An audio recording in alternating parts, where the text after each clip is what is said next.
Tuhan. Praise the Lord. Ya, berikan tepuk tangan untuk Tuhan. Sahabat orang berdosa. Tema besar kita menuju CG Fun yang nanti akan diadakan bulan September. Sebagian besar daripada jemaat kita sudah ber-CG semua. Tidak heran, dalam persekutuan saya dengan Roh Kudus menunjukkan sesuatu. Hari-hari ini sebagai gembalamu, saya dibawa Tuhan masuk ke dalam sebuah roh doa. Berdoa syafaat bagi jemaat, dan alhasil keluarlah firman ini. Tuhan mau agar kami yang menggembalakanmu ini mendoakan supaya jemaat ini menjadi pemenang jiwa. Saya diberikan sebuah arti yang mendalam. Menjadi lebih dari pemenang itu, kata Paulus, di dalam pergumulan kehidupan sehari-hari, apa yang bisa memisahkan kita dari kasih Kristus? Tidak ada. Lalu di dalam Dia kita menjadi lebih daripada pemenang. Tuhan memberi saya maksud lagi, Tuhan menjelaskan kepada saya maksud sesungguhnya itu apa. Salah satunya adalah untuk menjadi seorang pemenang jiwa.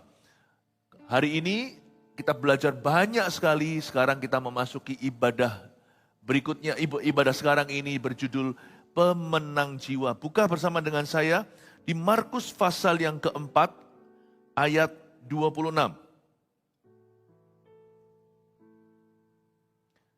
Di sini ada sebuah perumpamaan tentang benih yang tumbuh. Tuhan mau dan berkehendak agar setiap jemaat ini menjadi murid Kristus yang sejati. Jangan jadi pengikut, sebab pengikut Yesus sebentar berkata Hosana, sebentar berkata salibkan dia. Tapi jadilah muridnya. Murid itu melakukan kehendak gurunya. Murid itu belajar dari gurunya. Dan Tuhan itu mau kita menjadi seorang pemenang jiwa. Itu salah satu arti menjadi lebih dari pemenang. Bukan hanya menang atas hidup sendiri, tetapi kita memenangkan hati. Memenangkan jiwa-jiwa. Kalau saya bilang jiwa-jiwa, tidak harus Anda pergi ke Eropa, Afrika. Ada orang memang punya karunia khusus penginjil contohnya. Tapi semua kita ini adalah saksi hidup. Kita mesti bersaksi kepada orang lain. Kesaksian itu nggak harus di atas mimbar, panggung begini, lalu muncul lewat streaming kemana-mana. Kesaksian itu nggak usah sensasional. Kita nggak perlu cari sensasi. Kesaksian itu sudah beredar sehari-hari. Berapa banyak sih orang-orang yang dimenangkan lewat kesaksian, orang yang bersaksi di atas begini lalu cerita, artis atau apa misalnya. Berapa banyak?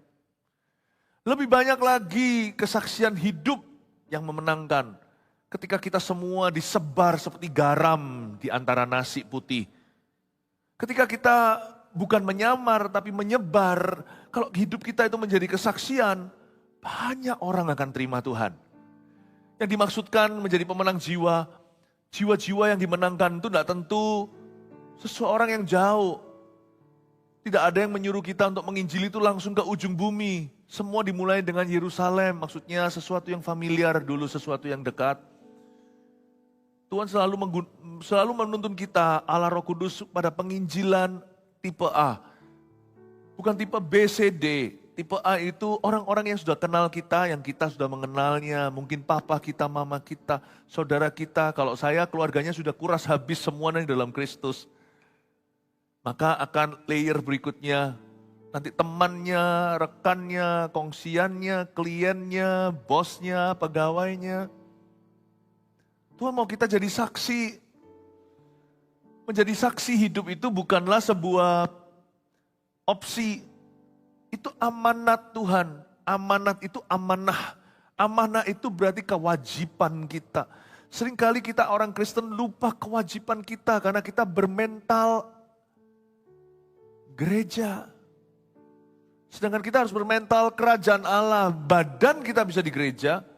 Kepala kita harus masuk ke awan ketika Yesus naik ke gunung yang tinggi membawa Petrus, Yohanes, Yakobus.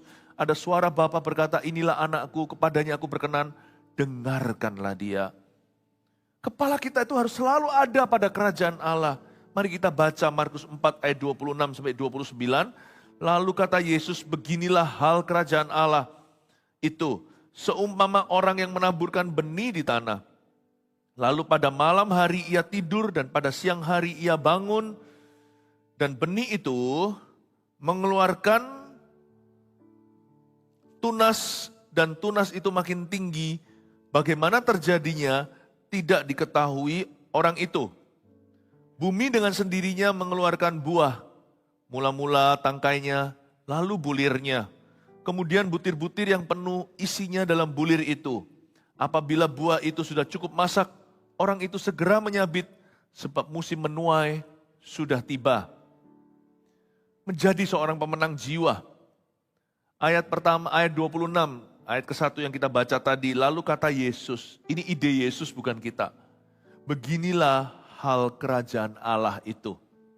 Seperti yang saya katakan tadi, kita tidak boleh bermental gereja nih. Kita harus bergereja, tertanam di dalam gereja, bertumbuh di dalam gereja dan berbuah, tapi mental kita harus kerajaan Allah. You know there are two kingdoms in this life. Dalam kerajaan ini ada dua kerajaan, satu kerajaan Tuhan, satu kerajaan setan. Gak ada orang boleh non-blok atau netral. Kita berada setiap hari dalam peperangan rohani. Dan peperangan rohani tersebut selalu memperebutkan jiwa-jiwa untuk Tuhan atau untuk setan. Kita setiap hari berada dalam peperangan rohani. Jangan kita merasa gimana. Kita harus bersyukur, tidak boleh menjadi kacang yang lupa kulitnya. Bahwa kita ada hari ini dalam kerajaan Tuhan akibat ada seseorang yang memperjuangkan kita dahulunya. Saya aja ada di sini hari ini kalau bukan karena perjuangan 2-3 orang dalam kehidupan saya. Memperjuangkan keselamatan saya hari ini mungkin sudah tidak ada di hidup ini bahkan. Mungkin sudah berhasil bunuh diri yang tahu cerita saya. Mungkin hari ini saya sudah meringkuk di eternal damnation atau di penghakiman kekal. Mungkin sekarang saya sudah berada di neraka. Tapi karena ada seseorang memperjuangkan saya, sebenarnya bukan hanya satu sih, Tuhan utus beberapa orang. Nah berarti masih ada orang di luar sana belum diperjuangkan. Kemarin waktu saya di AOG, anak-anak muda saya jelaskan. Tuhan itu memberi perumpamaan domba yang hilang, dirham yang hilang. Itu bukan domba, bukan soal harta. Bagi Tuhan harta terbesar adalah jiwa-jiwa itu. Yesus sudah mati loh. Dia gak akan mati lagi. Tapi kenapa masih banyak orang belum mengenal Tuhan? Di mana kuncinya di Yesus? Yesus berkata sudah selesai, sekarang giliran kita di dalam Yesus. Kunci kerajaan sorga di tangan gereja. Bukan hanya gereja secara umumnya begini. Gereja itu juga bicara tentang kita secara individu. We are the living church. We are the living church. Kenapa sih saya mau membawa kita, kenapa saya tergerak untuk bicara tentang penginjilan? Karena saya tahu keselamatan besar atas dunia ini tidak diletakkan di tangan pendeta. Bukan di tangan pengkhotbah, tetapi di tangan jemaat. Dunia di sekeliling kita ini akan dimenangkan akibat kita bersaksi, bukan karena seseorang berkhotbah. Percayalah, kuncinya ada di tangan Anda. Kalau saya bicara jiwa-jiwa, gak ada nama. Tapi di dalam hidupmu ada namanya. Jiwa-jiwa itu maksudnya papa. Jiwa-jiwa itu maksudnya mama. Bagi kehidupan beberapa orang ini kokonya, adiknya, beberapa lagi itu anaknya, ponakannya, bosnya, pegawainya, temannya, reunian, teman lama, teman baru. Tapi Pastor Philip, aku bukan seorang penginjil. No, memang bukan seorang penginjil. Apa sih penginjil itu? Ini kata yang banyak di-abuse atau disalahgunakan. Kalau pendeta mengatakan dirinya penginjil itu berarti dia tidak pegang jemaat. Dia bukan gembala gereja lokal. Lalu dia keliling-keliling, itu bukan penginjil, itu itinerary preacher. Itu pengkhotbah keliling. Ya. Penginjil itu, kata itu berat sebenarnya. Penginjil itu jawatan. Salah satu dari 5 rasul, nabi, penginjil, guru, gembala. Jadi penginjil bukanlah pendeta yang tidak menggembalakan gereja lokal, bukan. Bisa jadi pengkhotbah keliling itu penginjil, tergantung karunianya. Tergantung karunianya. Jadi jangan pernah berkata, aku penginjil. Penginjil itu adalah seorang yang punya karunia khusus. kita bersaksi one on one, dia sekali tebar puluhan ribu orang, atau bahkan ada yang jutaan. Wah, yang kayak gitu kita nggak bisa sangkali lah. Dia mau bilang dia adalah orang biasa, enggak lah. Kita tahu dia bukan orang biasa. Dia memang punya karunia yang luar biasa. Tapi kita ini nggak usah jadi penginjil. Bahkan di dalam organisasi-organisasi evangelistik penginjilan, fenomenal hasilnya. Misalnya, dalam waktu berapa malam, berapa juta orang bertobat. Itu hanya 5% yang tetap imannya di dalam gereja. Coba bayangkan. Gereja kita mengalami terobosan luar biasa. Dari apa yang kita kerjakan, lakukan ini, retensi atau orang-orang yang tetap di gereja, setelah mereka dimenangkan itu tidak seperti Coca-Cola, hilang gasnya, tapi mereka bertumbuh berbuah, dimuridkan, bahkan memuridkan. Persentasi kita cukup tinggi. Sampai 2-30 bahkan lebih persennya. Itu karena kita adalah gereja, bukan organisasi, para church atau ministry. Tapi kalau kita mau sampai setinggi 80-90-100%, itu harus di ketaatan jemaat. Itu yang tetap. Kokonya, emasnya, terima Tuhan dulu, lihat adiknya satu-satu ikut-ikut, semuanya akhirnya pelayanan. Itu gak bisa goyang. Makanya di ibadah sebelum ini saya jelaskan, Tuhan ingin rindu ketaatan kita itu sampai ke level jemaat. Tuhan itu punya lakon. Lakon di dalam cerita Tuhan, dalam sejarah. Itu bukanlah pendeta. Pengkhotbah kami pendeta ini harus jadi tumbal yang benar. Kita harus menyuarakan. Harus mengajarkan kebenaran. Mengarahkan mata ke Kristus. Dan memperdengarkan firman Tuhan yang murni. Tetapi lakon sesungguhnya pemain utama itu jemaat. Saya ngomong begini ini karena saya yakin Roh Kudus suruh saya ngomong begitu. Hasil doa ini saya merasa disuruh, dituntun untuk hari ini dedikasi melengkapi jemaat dari pewahyuan ini. You know, you hold a key. And that key dan kunci itu kalau engkau tidak memakainya, pendeta manapun tidak bisa buka, ada beberapa orang kan binasa. Karena Anda tidak memakai kuncinya. Wah, Pastor Philip ini rasanya kayak pressure atau tekanan. Bukan, ini bukan tekanan batin. Ini tantangan iman. Menurut saya ini tekanan indah, ini stres yang baik. Ini membuat kita doa, membuat kita berkeringat basah sebelum melangkah. Tetapi gara-gara itu iman kita akan berkembang. Ini exercise dari Tuhan. Saya dilarang sama Roh Kudus untuk mengembalakan jemaat yang pasif atau suam-suam kuku. Saya nggak boleh. Jemaat ini ladang Allah dan bangunan Tuhan. Saya harus membangun dengan blueprintnya Roh Kudus. Dan Roh Kudus mau hari ini menuntun gereja kita itu ke penginjilan. Bukan KKR ya, bukan jadi penginjil, tapi bersaksi. Tuhan mau setiap jemaat gereja Mawar Sinar itu menjadi saksi-saksi hidup, lalu saksi-saksi sengaja. Sebab ada orang tertentu gak mungkin dimenangkan mau sama pendeta siapa saja. Misalnya papa. Biasanya anak sama cucunya nanti yang akan membuat dia kena. Bisa dibantu, disuplemen oleh seorang pengkhotbah. Karena Anda sendiri gak berkhotbah ya kan. Tetapi untuk membuka hati itu perlu approach pribadi. Mau ngajak kayak mau apa. Makanya itu sekarang ini kata Yesus ayat 26. Beginilah hal kerajaan Allah itu. Pahami terjadi peperangan rohani. Peperangan rohani terhadap jiwa-jiwa berharga yang Tuhan taruh di sekeliling Anda. Every day they pass me by. I can see it in their eyes. People need the Lord. Tiap hari mereka berlalu lalang di depanku. Ku dapat melihat di mata mereka. Manusia perlu Allah. Bukan perlu agama. Mereka perlu Yesus Kristus. Lalu kata Yesus, beginilah hal kerajaan Allah itu. Seumpama orang yang menaburkan benih di tanah. Kalau kita nggak bisa menuai, minimal kita bisa menabur. Setiap kita pasti bisa menabur. Karena itu, mari kita sengaja untuk menabur. Hidup kita ini hanya berlalu di dunia. Hidup kita disamakan dengan rumput yang sebentar lagi akan kering. Atau bunga yang akan layu. Cari uang, uang datang dan pergi. Punya uang, toh dipakai uangnya. Namanya spending.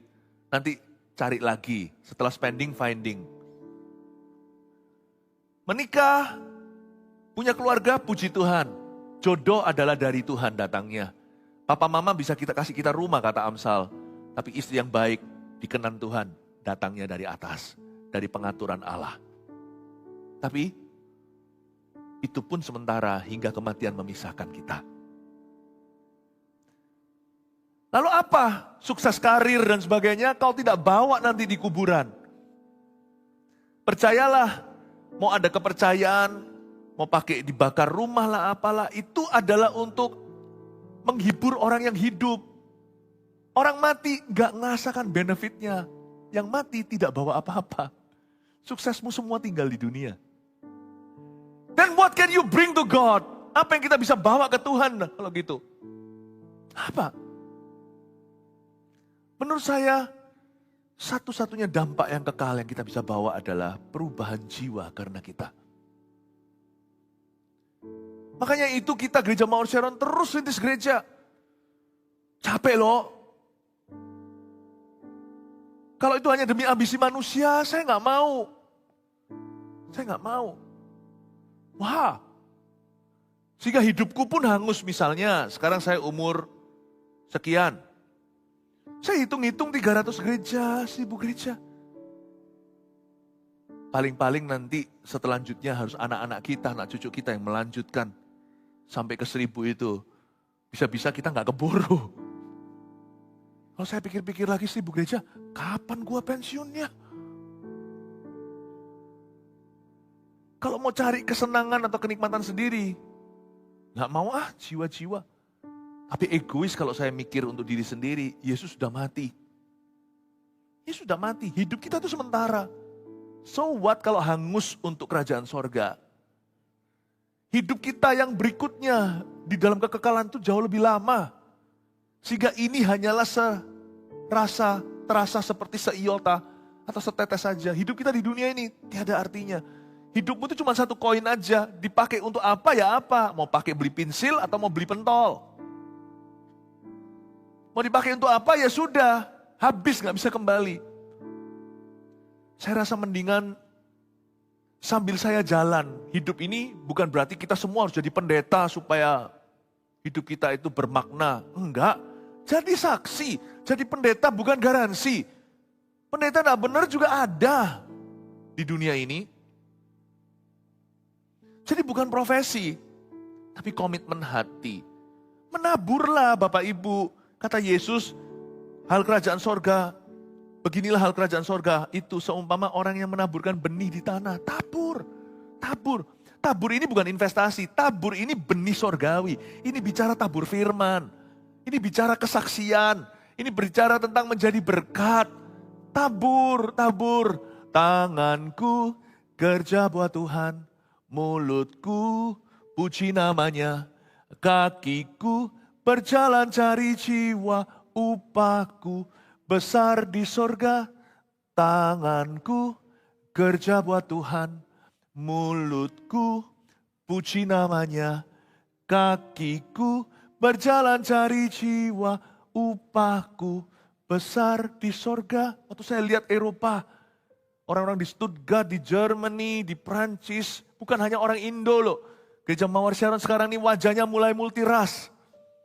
Kita lihat beberapa orang-orang bukan cuma Asian tapi Caucasian juga terima Tuhan. Menjadi anak visi hari ini nanti di Taiwan, di mana. Tahu nggak kita sekarang punya jemaat sudah ada orang India, udah ada orang Kamboja, udah ada orang Thailand. Saya ngomong begini supaya jadi window of the world for you. Supaya menjadi jendelamu. Nggak harus kita ke Eropa, Afrika. Karena itu Alkitab mengatakan di mana kita menabur, baca lagi ayat 26, lalu kata Yesus beginilah hal kerajaan Allah itu. Seumpama orang yang menaburkan benih di tanah, katakan di tanah. Kalau bahasa Indonesia di tanah nggak usah dijelaskan. Bahasa Yunaninya, karena perjanjian baru itu pakai Greek. Perjanjian lama pakai Hebrew atau Ibrani. Bahasa Yunaninya di tanah ini unik sekali. Ini konfirmasi bagi misi Gereja Mawar Sharon dan kehidupan jemaat. Kalau kita mau menabur benih, ini bukan benih sembarang benih. Ini bukan benih apel, bukan benih buah-buahan dunia. Ini bukan benih investasi, bukan. Ini benih dari sorga. Ini bicara tentang firman Allah. Injil saudara, this is the gospel. Orang yang menaburkan benih di tanah. Kata di tanah di sini artinya soil, bahasa Inggrisnya. Soil itu tanah. Jadi lokal. Kalau kamu mau nabur, kamu tidak usah nabur ke Eropa. Tabur dulu yang immediately, yang langsung lokal di situ. Di mana kau ditempatkan, tabur. Makanya Tuhan itu tertib, nggak langsung ke ujung dunia. Tapi mulai dari Yerusalem dan Yudea. Berarti kita semua itu misionaris, tidak perlu ke Afrika. Kita misionaris seperti Filipus kepada sida-sida. Misionaris kepada a person, not a continent. Kepada satu orang pribadi, bukan kepada sebuah benua. Tadi di ibadah sebelumnya saya jelaskan, Tuhan tidak pernah mati untuk Amerika. Tuhan tidak mati untuk Indonesia. Tuhan tidak mati untuk Taiwan. Tuhan itu mati untuk orang berdosa. Taiwanese kayak Indonesian, American, Afrika, orang Afrika. Jadi disebut misionaris itu bukan benua. Itu tuntunan Allah yang beda bagi beberapa orang. Misionaris itu mission to someone, to somebody. Misi kepada seseorang. Karena Yesus mati bagi umat manusia. Yesus mati for every sinner atau untuk setiap orang berdosa. Paham saya, firman ini harus diterangi Roh Kudus. Supaya kita jangan sampai menjadi kacang lupa kulitnya. Orang Kristen sekarang itu banyak sekali yang sudah melupakan misi. Dengan demikian lama-lama mereka akan melupakan Tuhan. Karena itu saya sebagai gembala bertanggung jawab mengajarkan kebenaran. Hari ini saya dituntut Tuhan untuk memberimu makan. Makanan yang kuberikan harus makanan keras. Makanan keras itu bukan marah-marah. Makanan keras itu bukan bentak-bentak. Makanan keras itu artinya protein dari Tuhan. Jangan dikurangi kebenaran. Beritakan apa adanya. Suka nggak suka, populer nggak populer. Sampaikan ini kehendakku. Bukan kehendak manusia. Kehendakku yang jadi bukan kehendakmu, kata Tuhan.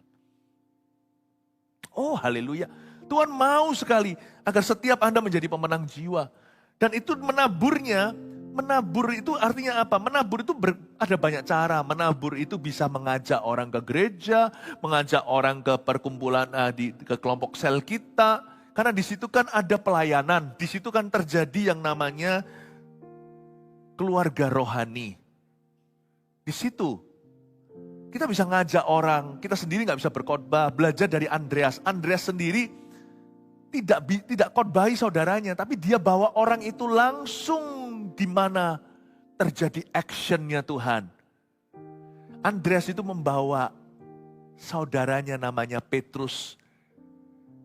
Tahukah, Petrus jadi penginjil besar, jadi rasul luar biasa, berdiri 3.000 bertobat. Andreas, enggak, kalau Anda baca di Alkitab, Andreas itu punya style sendiri untuk bersaksi. Kamu tahu enggak ya, aku diberkati loh, aku dengar ini. Kamu mau ikut enggak?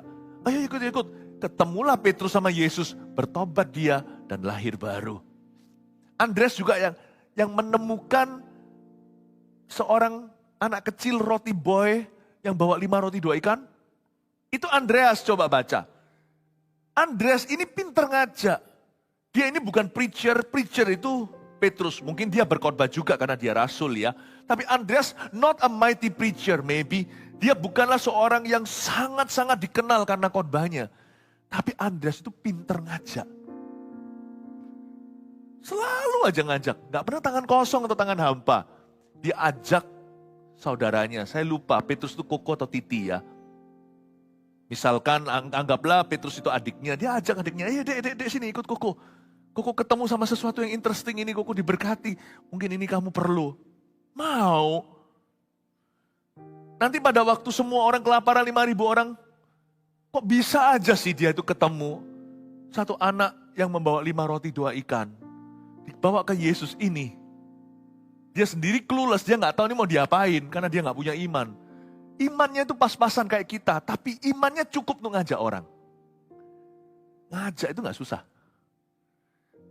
Ngajak nggak susah. pelayanan kita bisa simple. Saya ngomong begini itu bukan teori ya, saya sendiri itu beranjak demikian. Waktu saya masih sekolah dulu, saya sengaja dulu punya pilihan bisa beli mobil yang egois tahu ya. Mobil egois itu yang cuma saya dengan sebelah, nanti jaga-jaga aku kasih tempat kosong untuk pacarku suatu hari. Saya selalu beli mobil yang belakang tetap ada penumpangnya. Kenapa? Karena saya yakin saya bisa pakai mobil saya itu untuk ajak orang ke gereja. Saya jemputi, setengahnya dimanfaatkan dulu sama teman-teman. Ini ikut. Tapi berapa orang yang hari ini ikut Tuhan gara-gara itu? Saya tidak memulai pelayananku sebagai Petrus. Sebagai Filipus juga enggak, penginjil hebat. Saya memulai pelayanan saya sebagai Andreas. Cultivate. Mulai biasakan untuk nabur. Nabur itu bisa dengan ngajak. Nabur itu bisa bersaksi sendiri. Bersaksi itu easy. Bersaksi itu kan cuma cerita, Injil itu kan cuma cerita apa sih? Yesus lahir, Yesus mati, Yesus bangkit. Ngomong aja apa adanya. Sisanya selebih dari itu yang beda adalah kesaksian hidup kita. Tiap hari Tuhan pasti kasih kita cerita untuk kita sharekan sama orang lain. Bahasanya itu gak usah tinggi. Bahasa tinggi itu biar di mimbar aja. Di sana di bawah, waktu kita sehari-hari ngomong apa adanya aja. Aku doa, gak bisa punya anak, aku doa. Lalu setelah itu istriku positif hamil. Aku tahu gak kebetulan. Mungkin ada orang yang mendengar, ada saksi sama orang ini, gak mempan. Orang sebelahnya, setelah dia berkata, oh ya sudahlah, good. Ayo sama-sama aku kenalkan kepada Tuhan. Nggak mau, tapi orang sebelahnya dengar, sungguhan dia, bisa doakan aku enggak? Waduh, aku enggak pintar doa. Aku mau cari pendetaku tapi sekarang enggak apa-apa, pokoknya doakan. Dia kan enggak kenal pendeta, dia kenalnya Anda. Oke, kita doain Tuhan Yesus, doanya pun patah-patah. Tuhan Yesus kasih dia anak. Tuhan Yesus buat positif. Nggak tahu ngomongnya juga nggak pas. Aneh setelah amin. Orang itu, mereka suami istri akhirnya dikaruniai. Dia berkata, kok bisa gini? Itu Yesus, itu bukan aku, itu Yesus itu. Aku cuma berdoa. You see, you can be a blessing. Bersaksi, berdoa bagi orang lain. Tapi mesti rajin. Kalau enggak hidup kita hanyalah cari duit. Hidup kita hanyalah bangun karir. Hanyalah berkeluarga, setelah berkeluarga uang agak banyak, mau liburan kemana, COVID gak bisa kemana-mana. Udah bisa kemana-mana, punya duit, COVID. Gak bisa pergi. Akhirnya kita tahu hidup ini apa maknanya ya. What is the purpose of my life?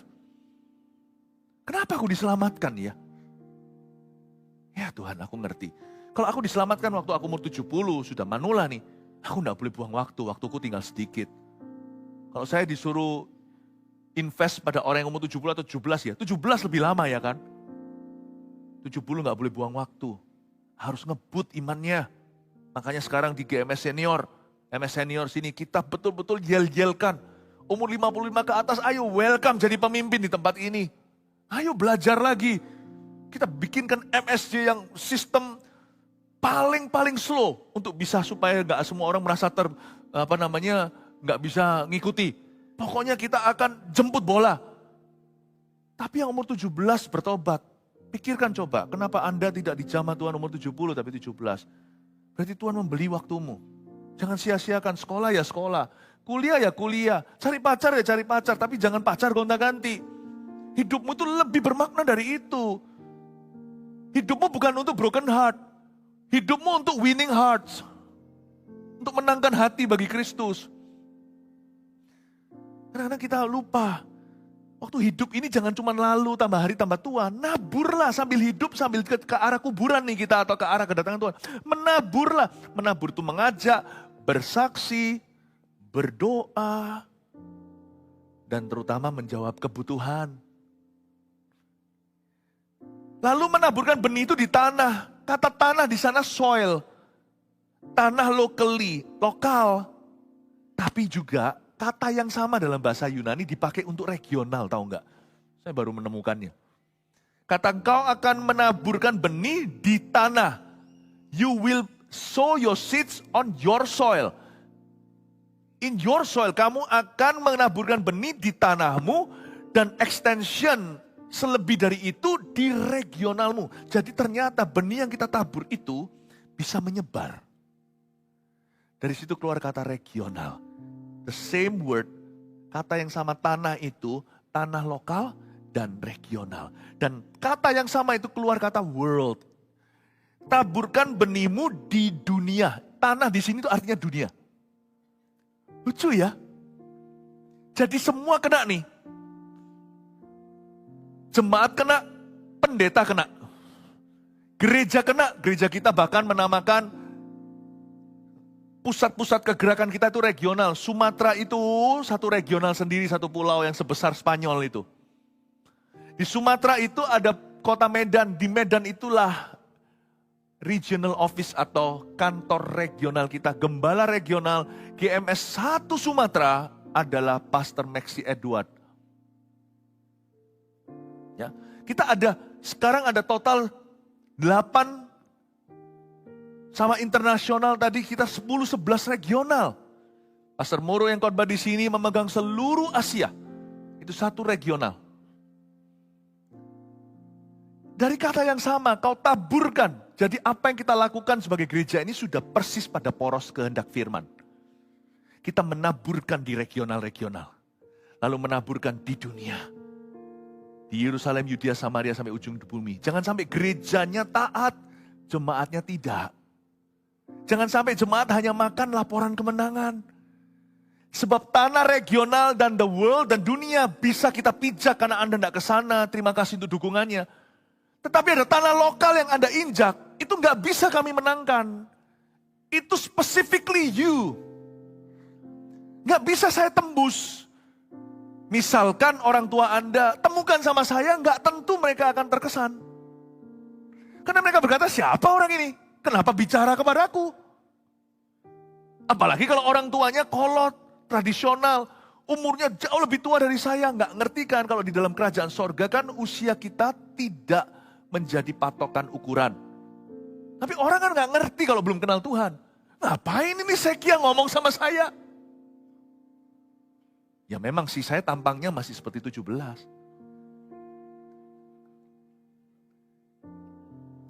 Tapi kan paham maksud saya, ada tanah soil yang locally gak bisa pendetamu tembus. Dan gak ada orang bisa bayar harga untukmu. Dan jiwa-jiwa itu Tuhan percayakan di tanganmu yang ada kuncinya. Kita mesti kerjasama. Kalau kita merhatikan hanya locally terus, kapan dunia? Masa dunia itu harus diinjili hanya oleh orang-orang Eropa dan Amerika? Kita harus kerjasama. Kalau saya punya karunia lebih, saya bisa berbahasa Inggris. Saya punya karunia lebih, saya bisa diterima oleh budaya lain. Saya mesti pergi. Saya nggak bisa paksa Anda pergi. Saya mesti pergi untuk Anda, mewakili Anda. Saya mesti pergi. November nanti saya akan, sekali lagi saya akan di suatu tempat, di komunitas Korea. Orang-orang Amerika, tapi Korea semuanya orang di Amerika. Saya akan bicara sama mereka. Aneh bin ajaib. Semua orang susah diterima. Korea itu kan kebudayaannya tutup sekali. Saya masuk di situ, terima semua generasi. Orang tuanya, anak. Gak pernah lihat kayak gitu waktu kita itu memuji Tuhan itu. Sampai orang tuanya, mak-mak, kongkongnya, sampai ke cicitnya semua menari-nari. Gereja Korea gak nari-nari. Kaku sekali. Kalau saya diterima lebih, saya tidak memberi lebih, saya salah di depan Tuhan.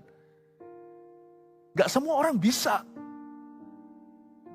Orang Amerika aja pengkhotbah gak diterima sama mereka. Indonesia bisa diterima kayak begitu. Saya mesti beri lebih. Karena itu gereja kita kenapa pergi ke mancanegara? Karena kita punya urapan tertentu yang dibutuhkan mereka. Tapi jangan sampai gereja kita itu taat. Jemaatnya nanti tidak mentaati. Dari sisi ladang internasionalnya, ladang nasionalnya, regionalnya semua tercover. Lokalnya bolong nanti.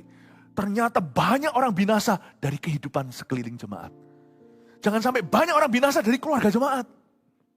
Dari pertemanan, friendship zone-nya jemaat. Waduh, Tuhan akan berkata, kamu kok setia dalam perkara besar, tapi kamu kok tidak mengerjakan perkara yang lebih kecil. Aduh, tapi jangan sampai kita perkara kecil, terus mumpuni ini, terus ini gak digarap. Berarti kan kita malas. Suruh orang-orang lain, ya sudah. Suruh yang lainnya lah mencapai ujung dunia. Saya tanya, ujung dunia itu di mana sih? Dunia nggak punya ujungnya, dunia itu bulat. Ujung dunia itu ya dari sini sejauh mungkin. Dari Amerika sejauh mungkin, misalnya dulu zaman Belanda, sejauh mungkin ya Far East atau Timur Jauh yaitu Asia. Ya kan? Kalau sekarang dari Asia, Injil itu menyala. Kita harus bantu rekan-rekan kita di Eropa, gereja-gereja yang suam-suam kuku di North America. Ujung buminya Indonesia, ya benua yang paling jauh. Bumi mana ada ujungnya? Orang Indo nggak bisa nerima ini. Kenapa Pastor Philip harus keluar? Kenapa gerejanya harus mengembang ke sini sana? Aduh bro, kalau memang mau ambisi, aku mau pensiun dini. Tapi karena ini tantangan luar biasa. This is a great challenge financially. Waktu. Wow. No lah, kalau mau bicara tentang zona nyaman, kita sudah nyaman kok sebagai gereja terus terang. Kita sudah nyaman, gak aman. No, kita gak main gereja-gerejaan. Kita berbental kerajaan.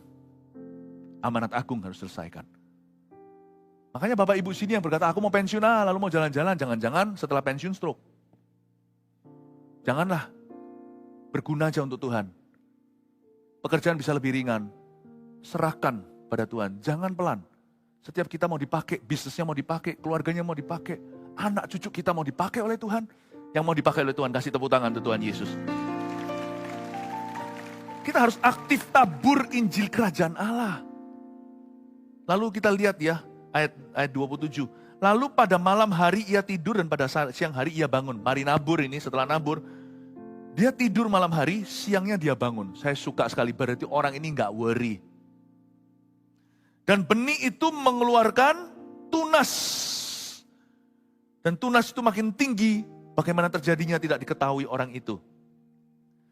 Setelah orang ini menabur, ya, dan dia hidup senormal-normalnya, dia nggak khawatir hasil taburannya. Tugas kita itu Bapak Ibu hanya nabur. Tuhan itu dari Tuhan. Kita harus nabur. Tugas kita cuma nabur, nggak usah khawatir.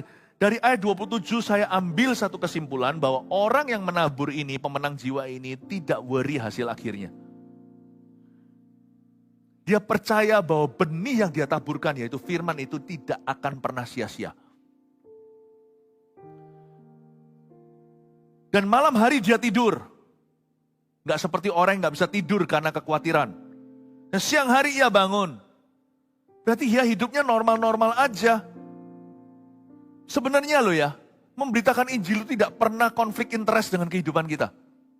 Malah mengkomplimen hidup kita. Barang siapa kehilangan nyawanya, dia akan memperolehnya. Barang siapa mempertahankan nyawanya, dia malah kehilangannya. Memberitakan Injil, bersaksi maksud saya, itu tidak konflik interest dengan hidup kita. Sebab itu sambil lalu kita menabur, hidup kita bisa senormal-normalnya. Waktu tidur ya tidur, waktu bangun ya bangun, waktu kerja ya kerja. Tuhan gak pernah suruh kita gini, keluarlah dari pekerjaanmu supaya kamu bisa menjadi penginjilku. Gak ada. Kita bisa bersaksi melalui pekerjaan kita, di dalam pekerjaan kita. Pertama-tama lewat kehidupan kita, mulut juga harus siap sedia. Setiap kali orang tanya, beritahukan Injil kepada mereka. Orang berkata bersaksi itu gak perlu ngomong benar dan salah. Untuk kita bisa dipercaya, gak boleh asal ngomong atau asal bunyi dulu. Harus tunjukkan kehidupannya, bukan sempurna, tapi orang bisa melihat Anda beda. Tapi setelah orang itu sudah tahu Anda beda, mereka akan mereka-reka, kira-kira rahasianya apa? Gak mungkin orang lihat Tuhan, orang pasti memberi Anda kreditnya. Orang pasti akan memuliakan Anda, bukan Tuhannya. Disitulah Anda perlu bantah. Kalau orang tanya, kenapa kamu bisa gini? Kok bisa begitu ya? Oh, begini ceritanya. Dan Anda cerita. Sebab bagaimana mereka bisa percaya kalau tidak ada yang memberitahu? Gimana mereka bisa percaya kalau mereka tidak mendengar? Iman timbul dari pendengaran. Bagaimana mereka bisa mendengar kalau nggak ada yang beritahu? Gimana ada orang yang beritahu kalau orang itu nggak pergi dulu? Gimana ada yang mau pergi kalau nggak diutus? Bersaksi itu nggak hanya kehidupan, tapi juga mulut kita. Kita harus berani berkata, Tuhan Yesus yang lakukan ini. Dan Tuhan Yesus mengasihimu. Jadi kita bisa hidup normal kok. Saya bisa bayangkan orang yang nabur itu malam harinya dia berdoa, lalu esok harinya, siang harinya dia bekerja. Dan benih itu mengeluarkan tunas.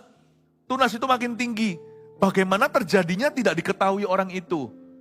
Inilah misteri. Bagaimana terjadinya tidak diketahui. Kata bagaimana terjadinya tidak diketahui orang itu menunjukkan bagaimana taburan kita, perbuatan baik menjawab kebutuhan, firman yang kita bagikan ketika kita doakan orang, ajak orang ke gereja, ajak orang ke CG, itu semuanya nanti menghasilkan perkara-perkara yang tidak Anda duga. Allah bekerja selalu misterius caranya. Kita tidak usah khawatir, kita taburkan saja. Bumi dengan sendirinya mengeluarkan buah. Kata dengan sendirinya situ adalah otomatis atau spontan. Secara spontan, otomatis Roh Kudus akan membuat benihmu berbuah. Mengeluarkan buah mula-mula tangkainya, lalu bulirnya, kemudian butir-butir yang penuh isinya dalam bulir itu. Apabila buah itu sudah cukup masak, kata apabila di sini adalah melihat tanda. Kita mesti harus peka, meskipun kita hanya nabur saja, kita juga harus bisa siap menuai kapan saja. Apabila buah itu sudah cukup masak, orang itu segera menyabit. Kata segera di situ immediately, langsung instan. Gak lebih daripada pop mie kalau kita lagi buka, tuangkan air, jangan lebih dari 3 menit. Nanti akan jadi, apa itu namanya? Mie-nya jadi lembek. Jadi bubur. Apabila buah itu sudah cukup masak, you harus tahu. Kita akan dilengkapi Tuhan dengan kepekaan, sebuah intuisi perasaan, I think he's ready. Dia siap. Masa kalah sama ibu-ibu kalau masak nasi tahu, atau masak sesuatu, kita bisa tahu ini sudah siap atau enggak. Buah aja kelihatan kok. Ya orang yang awam seperti saya nggak ngerti milih buah, dibohongin melulu. Tapi ibu-ibu susah untuk ditipu. Ini buahnya udah matang nih, apokatnya kan bisa tahu, dipegang luarnya aja nggak usah dibuka. Apalagi pecinta duren, ya kan? Kalau kita itu nabur, fokus kita di situ. Lama-lama kita akan tahu sendiri, meskipun kita nggak tahu pasti kapan siap dituai. Dan jikalau buah itu sudah cukup masak, tuai segera. Kebanyakan orang-orang di sekeliling kita itu binasa karena dia busuk di tangkainya, tidak dituai-tuai. Untuk menuai perlu keberanian Bapak Ibu. Perlu keberanian. Saya beranikan diri beberapa kali ngomong sama orang keluarga sendiri, ayo dibaptis. Selama ini selalu rekornya ditolak-tolak. Tapi saya percaya rekor pun bisa pecah. Anda akan terkejut loh, betapa mudahnya orang-orang yang kau sangka susah. Dan betapa susahnya orang-orang yang kau sangka mudah. Jangan bersandar pada pengertianmu sendiri. Saya bernubuat di sini. Ada beberapa buah yang hampir busuk di tangkainya karena Anda takut memetiknya. Ada berapa nasi yang jadi bubur di dalam rice cookernya. Ada popnya nggak bisa dimakan tuh, instant noodle. Karena udah lembek, udah nggak enak, mau dimakan apanya.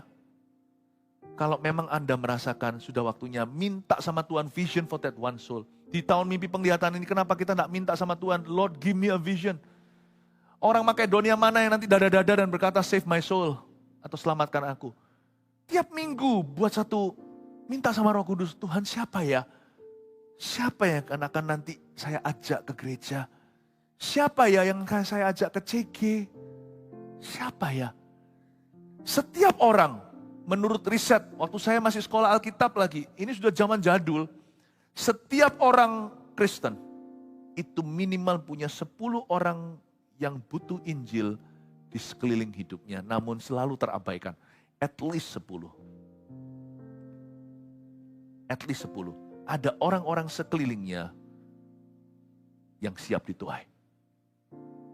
Dan mereka yang baru saja jadi orang Kristen itu biasanya lebih tinggi lagi angkanya. Biasanya mereka ada 2-30 bahkan, sampai 2-30 orang-orang sekelilingnya yang bisa dia bawa pada Tuhan. Saya percaya ini adalah tugas kita. Pemenang jiwa 1, 2, 3 catat rangkumannya. Apa yang Tuhan kehendaki kita lakukan hari-hari ini di akhir zaman. 1, aktif tabur Injil Kerajaan Allah. Ya, tulis itu. 2, doa dan hidup normal saja. Sambil nabur, nanti Anda akan lihat beberapa bisa dituai. Sambil nabur, jangan hanya cari uang. Jangan hanya, oh Tuhan pimpinlah langkahku. Ku tak berani jalan sendiri, sertamu itulah doaku, ajarku merendahkan diri. Menurut firman-Mu setiap hari, jadikan pelita dalam gelap, dan mencari domba yang sesat. Itulah kerinduan jiwaku. Dan mencari domba yang sesat. Itulah kerinduan jiwaku. Janganlah kita berbuat hidup sedemikian rupa seolah-olah sorga gak ada, neraka gak ada. Sebab kedua-duanya itu ada dan kedua-duanya itu nyata. Someone is going to one of them. Seseorang sedang pergi ke salah satu, kalau nggak sorga ya neraka itu. Dan kitalah yang pegang kunci kerajaan sorga. Yesus sudah selesai di kayu salib. Sekarang Yesus tinggal menyertai kita. Tapi gimana dia menyertai kita kalau kita tidak berjalan? Sambil jalan taburkan Injil kerajaan. Kedua, doa dan hidup normal saja. Sebab Tuhan tidak suruh Anda meninggalkan kehidupan Anda. Malah justru Tuhan akan tambahkan. Yang ketiga, lekas petik yang siap dituai. Tuntun orang terima Yesus. Ajak mereka berdoa. Tuntun mereka yang belum dibaptis untuk dibaptis. Ajak ke CG untuk dimuridkan. Hal-hal yang simpel, mendasar seperti Andreas. Tidak perlu menjadi pengkhotbah seperti Petrus. Tidak semua orang bisa. Tapi semua orang bisa menjadi Andrew atau menjadi seperti Andreas itu. 3 hal ini, aktif tabur Injil Kerajaan Allah. Doa dan hidup normal saja. Setelah Anda tabur, doakan aja lalu hidup normal. 3, lekas petik yang siap dituai. Saya berdoa, hari-hari ini Tuhan akan nyatakan siapa yang segera siap Anda petik dalam kehidupan Anda untuk kerajaan Tuhan. Haleluya. Berikan tepuk tangan untuk Tuhan. Mari kita nyanyikan sebuah lagu ini, mengingatkan kita bahwa kita ada di sini pun karena Tuhan yang mencari kita dulu. Dan Tuhan mencari kita, tapi Tuhan mengutus seseorang juga untuk menemukan kita. Ayo coba pikirkan, siapa di sini karena dia sendiri yang cari. Sebagian besar kita, jikalau bukan semua, ada orang yang mengusahakan kita untuk kenal Tuhan. Ya kan? Termasuk saya. I would not be here, saya tidak akan ada di sini, jikalau bukan ada orang-orang yang taat pada Tuhan untuk kebaikan saya. Saya berdoa, sekarang giliran kita menjadi orang-orang tersebut, menuntun seseorang pada Tuhan. Setiap orang bisa bersaksi, setiap orang bisa menginjili. Kalau Anda orang Kristen, anak Tuhan, then the gospel lives in you. Injil itu hidup di dalam dirimu. Pasti bisa. Gak mungkin gak. Amin Bapak Ibu Saudara.